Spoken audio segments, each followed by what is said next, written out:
June மாதத்திற்கு பிறகு, அதாவது 12 நாள் வாருக்கு பிறகு ஈரானுக்குள் செயல்பட்ட மிகப்பெரிய அமெரிக்க இஸ்ரேல் உளவுத்துறை நிறுவனங்களை மொத்தமாக தட்டி தூக்கி இருக்கிறோம் என்கிற செய்திகளை சொல்லி இருக்கிறார்கள். குறிப்பாக ஒரு உளவு வலையமைப்பே மொத்தமாக கண்டுபிடிக்கப்பட்டிருக்கிறது என்று சொல்லி IRGC இன்றைக்கு விடுத்திருக்கக்கூடிய அறிவிப்பில் சொல்லியிருப்பது மட்டுமல்லாமல் இன்றைக்கும் குடியேறிகள் புனிதமிக்க மஸ்ஜிதுல் அக்ஸாவுக்குள் நுழைந்து அட்டகாசம் செய்திருக்கிறார்கள்.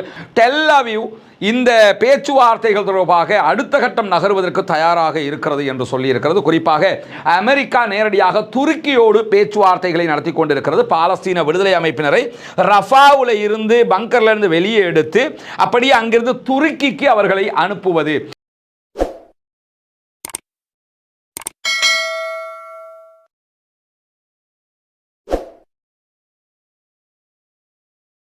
அன்பிற்கினிய சகோதர சகோதரிகளை நம் அனைவர் மீதும் ஏக இறைவனுடைய அமைதியும் கருணையும் உண்டாகட்டுமாக என்கிற உயரிய பிரார்த்தனைகளோடு பாலஸ்தீனத்தினுடைய காசா பகுதிகளில் இஸ்ரேலிய ஆக்கிரமிப்பு இராணுவம் நடத்தி வந்த பயங்கரவாத தாக்குதல்கள் 2 ஆண்டுகள் தொடர்ந்த நிலையில் தற்போது அது ஒரு சமாதான நிலையை எட்டி இருக்கிறது.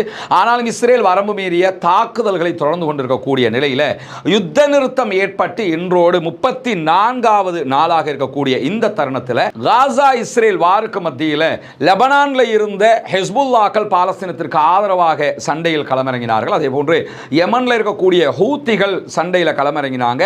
ஈராக்ல இருக்கக்கூடிய ஒரு குழுவும் பாலஸ்தீனத்திற்கு ஆதரவாக களமிறங்கி இருந்த நிலையில் ஈரான் நேரடியாகவே ஒரு யுத்தத்தில் பங்கேற்றிருந்தது. 12 நாட்கள் ஈரானுக்கும் இஸ்ரேலுக்கும் இடையில் ஒரு நீண்ட வார் நடைபெற்றது நமக்கெல்லாம் தெரியும். இந்த வார்ல மொத்தமாக இஸ்ரேல் தோல்வியை தழுவியது. இஸ்ரேலுடைய உளவுத்துறை தலைமையகமாக இருக்கக்கூடிய மொசாது வரைக்கும் ஈரானியர்கள் தாக்குதல்களை நடத்தி அளித்திருந்தார்கள் என்கிற செய்திகள் எல்லாம் நமக்கு தெரியும். இப்படியான சூழ்நிலையில் ஈரானுக்குள்ள பல இடங்களில் இஸ்ரேல் தாக்குதல்களை நடத்தி இருந்தது. அதிலும் குறிப்பாக இஸ்ரேலுடைய முதன்மை தாக்குதலே ஈரானுடைய இராணுவ தளபதிகள் கலந்து கொண்ட ஒரு மீட்டிங்கை இலக்கு வைத்து தான் தாக்குதல் நடத்தப்பட்டிருந்தது.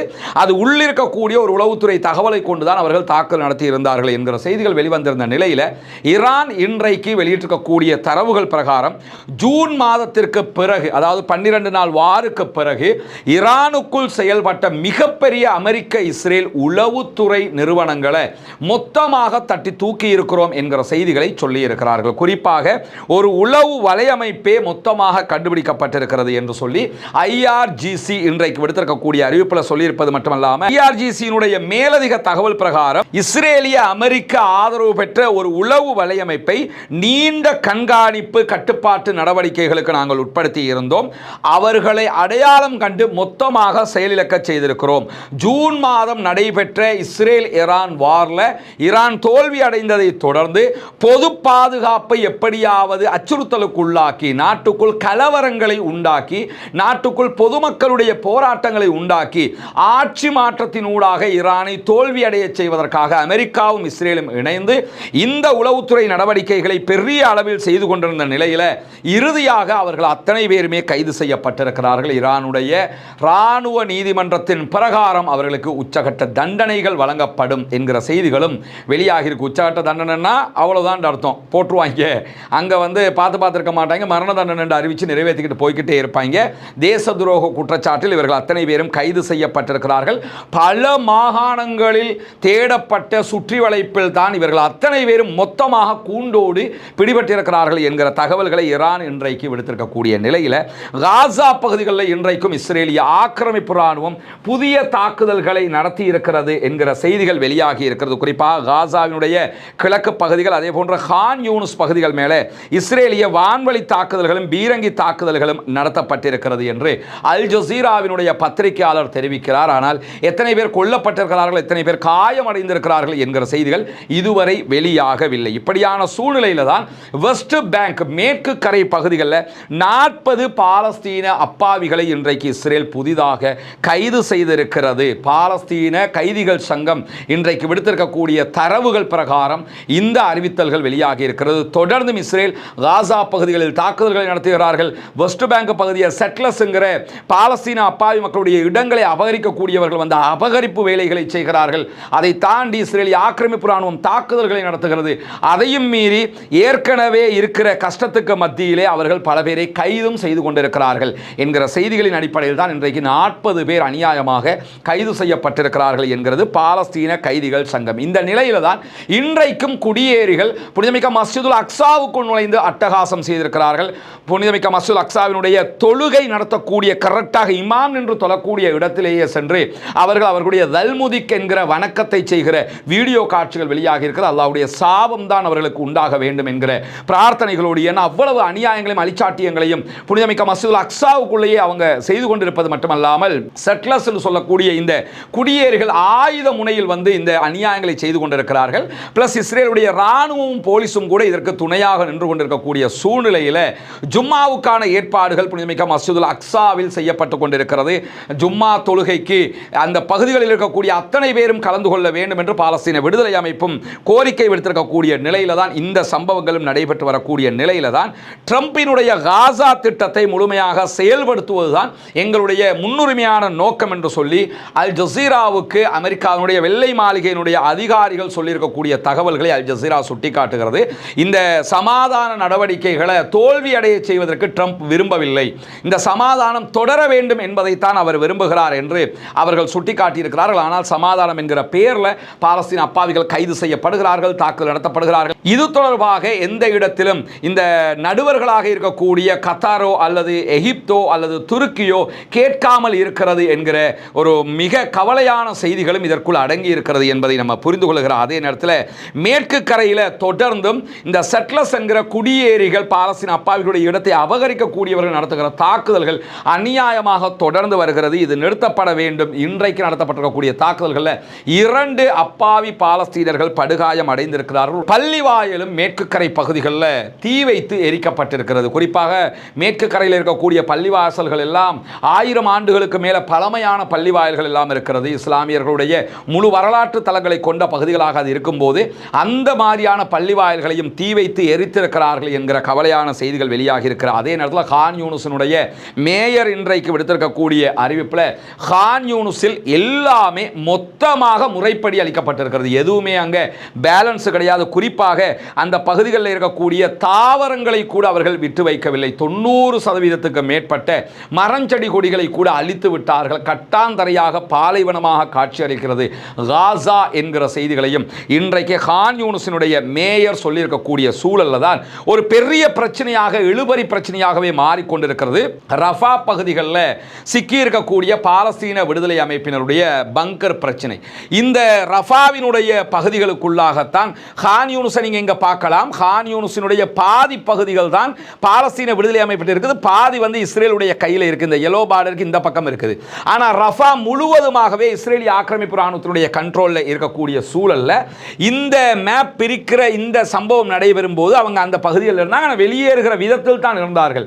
இந்த சமாதானம் நிலை ஏற்பட்டதற்கு பிறகு 2 நாட்களுக்கு பிறகு இஸ்ரேல் நடத்திய அநியாய தாக்குதல்களில் தான் பங்கரினுடைய வெளியே செல்லுகிற அந்த வாயில்கள் மூடப்பட்ட காரணத்தினால அவர்களுக்கு வர முடியாமல் இங்கிருந்து கிளம்பி அவங்க இந்த பகுதிக்கு வாரதா இருந்தால் புதிய பங்கர் தோண்ட வேண்டி வரும் என்கிற காரணத்தில் அவங்களால வெளியேற முடியாமல் இருக்கிறது. தொடர்ந்து பாலஸ்தீன விடுதலை அமைப்பு அவர்களை வெளியேற்றும்படி கேட்டுக்கொண்டே இருக்கிறது. ஆனால் இந்த பிரச்சனை ஒரு உச்சகட்ட பிரச்சனையாக மாறிக்கொண்டிருக்கக்கூடிய சூழல்ல இஸ்ரேலுடைய சேனல் 13 வெளியிட்டிருக்கக்கூடிய முக்கியமான ஒரு அறிவிப்புல டெல் அவிவ் இந்த பேச்சுவார்த்தைகள் தொடர்பாக அடுத்த கட்டம் நகர்வதற்கு தயாராக இருக்கிறது என்று சொல்லியிருக்கிறது. குறிப்பாக அமெரிக்கா நேரடியாக துருக்கியோடு பேச்சுவார்த்தைகளை நடத்தி கொண்டிருக்கிறது. பாலஸ்தீன விடுதலை அமைப்பினரை ரஃபாவில் இருந்து பங்கர்ல இருந்து வெளியே எடுத்து அப்படியே அங்கிருந்து துருக்கிக்கு அவர்களை அனுப்புவது, துருக்கி தேவைப்பட்டால் அவர்களுடைய விருப்பத்திற்கிணங்க அவர்களை மீண்டும் காசாவினுடைய பாலஸ்தீன விடுதலை அமைப்பு இருக்கக்கூடிய பகுதிகளுக்கு இடம் மாற்றும். எனவே தற்போது அமெரிக்காவினுடைய பேச்சுவார்த்தைகள் முழுவதுமாக துருக்கியோடு தான் நடைபெற்று வருகிறது. துருக்கியும் அமெரிக்காவும் செய்யக்கூடிய பேச்சுவார்த்தையினுடைய முடிவில் ரஃபா பகுதிகளில் இருக்கக்கூடிய 120 தொடக்கம் 200 உட்பட்ட பாலஸ்தீன விடுதலை அமைப்பினர் பங்கரில் இருந்து வெளியே வருவார்கள். ஆனால் ஆயுதத்தை கீழே வைக்க மாட்டார்கள் என்பதையும் மீண்டும் பாலஸ்தீன விடுதலை அமைப்பினர் தெளிவுபடுத்தியிருக்கிறார். அதே நேரம் ஆல்ரெடி அவங்க சொல்லிட்டாங்க, சரணடைதல் என்பது எங்களுடைய அகராதியிலேயே கிடையாது என்று சொல்லியிருக்கிறார்கள். எனவே சரணடைய மாட்டோம், வெளியேற விடாவிட்டால் வெளியேறுகிற பாலஸ்தீன விடுதலை அமைப்பினருக்கும் இஸ்ரேலிய ஆக்கிரமிப்பு ராணுவத்துக்கும் இடையில் சண்டை ஏற்பட்டால் அதற்கு பொறுப்பு இஸ்ரேலிய ஆக்கிரமிப்பு இராணுவமே தவிர நாங்கள் அல்ல என்பதையும் மிக தெளிவாக மீண்டும் ஒரு முறை இன்றைக்கும் பாலஸ்தீன விடுதலை அமைப்பினர் சொல்லி இருக்கிறார். அதே நேரத்தில் காசாவுக்கு அருகில் ஒரு பெரிய இராணுவ தளத்தை கட்டுவதற்கான முயற்சிகளில் அமெரிக்கா ஈடுபடுகிறது என்கிற செய்திகள் வெளியாகி கொண்டிருக்கிறது. அமெரிக்கா இந்த சமாதான திட்டத்தின் ஊடாக சொன்ன விஷயம் என்னன்னா 200 அமெரிக்க இராணுவத்தை சேர்ந்தவர்கள் காசாவுக்கு வெளியில் இஸ்ரேலுடைய எல்லை பகுதிகளில் ஒரு கட்டிடம் அமைக்கப்பட்டு அதில் நிற்பாங்க. இந்த யுத்த நிறுத்தத்தை கண்காணிப்பது தான் அவர்களுடைய வேலையாக இருக்கும். அவங்க இராணுவமாகவும் செயல்பட மாட்டாங்க, அவங்க சிவிலியன்ஸாகத்தான் செயல்படுவாங்க என்று தான் சொல்லியிருந்தார்கள். ஆனால் இன்றைக்கு ப்ளூம்பர்க்கினுடைய செய்தி ஆதாரம் காட்டி அல் ஜசீரா வெளியிட்டிருக்கக்கூடிய செய்திகளில் காசாவினுடைய எல்லை பகுதிகள், அதாவது இஸ்ரேலுடைய பகுதிகளில் தற்காலிக இராணுவ தளம் ஒன்றை நிறுவுவது தொடர்பாக பென்டகன் பரிசீலித்து வருவதான தகவல்கள் வெளியாகி இருக்கிறது.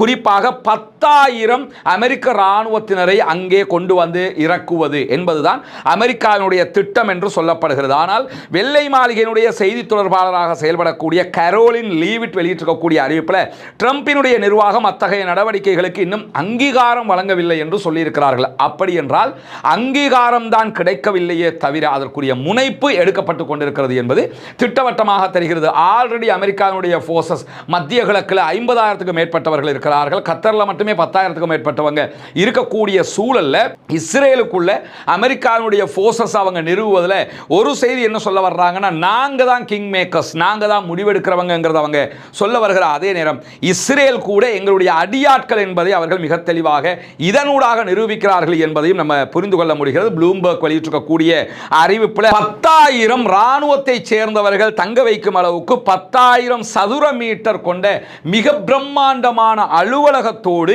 12 மாதங்களுக்குள்ளாக இந்த இராணுவ தளம் கட்டி முடிக்கப்பட வேண்டும் என்பதுதான் அமெரிக்காவினுடைய திட்டம் என்று சொல்லப்படுகிறது. இதற்காக அக்டோபர் மாதம் 31ஆம் தேதி ஒரு டெண்டரும் கொடுக்கப்பட்டு ஒரு நிறுவனம் இதை கட்டுவதற்கான பொறுப்பையும் ஏற்றுக்கொண்டிருக்கிறது என்கிற செய்திகளோடு மேலதிகமாக வெளியாகிருக்கக்கூடிய இன்னும் சில தகவல்கள், வாஷிங்டன் காசா பகுதியில் ஒரு நிரந்தர இராணுவ தளத்தை நிறுவ விரும்பவில்லை என்று சொல்லப்படுகிறது. நிரந்தர இராணுவ தளத்தை தான் நிறுவ விரும்பலையே தவிர அவர்கள் தற்காலிகமாகவாவது 10,000 அமெரிக்க இராணுவத்தினரை குவிக்க திட்டமிட்டிருக்கிறார்கள் என்பது வெளியாகி இருக்கக்கூடிய தகவலாக இருக்கிறது. காசா எல்லைக்கு அருகாமையில் இருக்கக்கூடிய இஸ்ரேலுடைய கிரியாத் என்கிற நகரத்தில் இருக்கக்கூடிய காட்டு பகுதிகளில் தான் இந்த இராணுவ தளத்தை அமைப்பதற்கான ஏற்பாடுகள் செய்யப்பட்டு கொண்டிருக்கின்றன என்கிற தகவல்கள் வெளியாகி இருக்கக்கூடிய சூழல்ல நேற்றைய தினம் அமெரிக்க அதிபர் டொனால்ட் ட்ரம்ப் இஸ்ரேலிய ஜனாதிபதி ஐசக் ஹெர்சாக்கு ஒரு கடிதம் அனுப்பி இருக்கிறார். அந்த கடிதத்தில் இன்று அவர் என்ன கோரிக்கை வைக்கிறார்னா,